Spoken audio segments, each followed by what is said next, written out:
Danas ću vam pokazati kako da napravite svoj sopstveni napolitana sos kod kuće, koristeći jednostavne sastojke. Razložit ću ključne sastojke, pokazati najbolje tehnike kuvanja i podijeliti savjete kako da pojačate ukuse za zaista ukusan sos.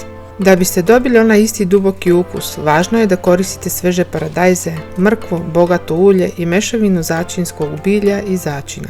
Isjecite paradajz na pola i poređajte na plehove. Pospite ih solju, prelijte maslinovim uljem i pecite na 160 stepeni oko 2 sata sa ventilatorom.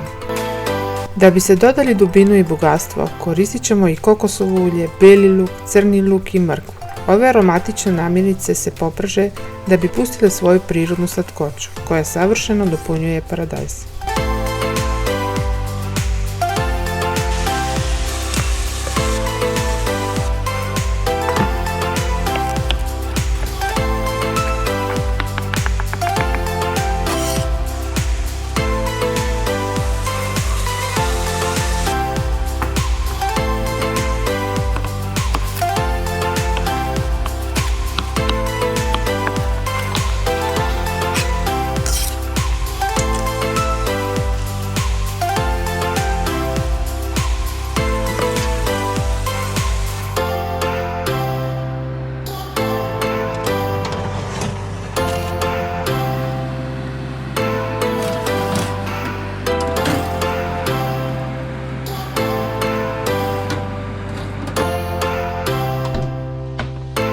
Sada izblendajte pečeni paradajz u glatku smesu i procedite kroz sito da biste uklonili kožice i semenke.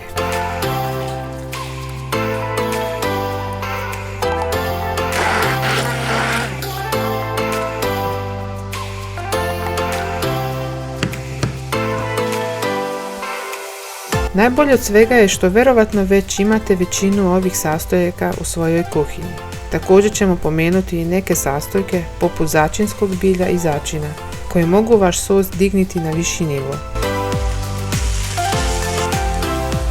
Sipajte procjeđeni paradajz u šerpu, dodajte prstohvat soli, bibera i malo šećera, kako biste izbalansirali kiselost i gorčinu. Dok se sos krčka, sterilišite tegle u rerni 20 minuta na 100 stepeni. Pogledajte kako sve zajedno spajamo i otkrivamo tajnu za postizanje savršenog gustog i aromatičnog sosa, koji može da parira vašem omiljenom kupovnom brendu. Ključ je u sporom kuvanju kako bi se ukusi sjedinili i sos lijepo zgusnuo.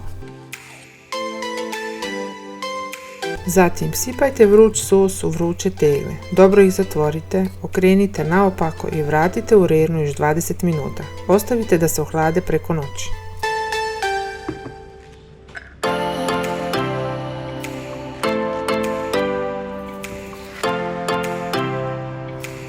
U samo nekoliko jednostavnih koraka možete napraviti napolitana sos, koji je ne samo lak za pripremu, već i izuzetno ukusan, savršen za svako pastino večer.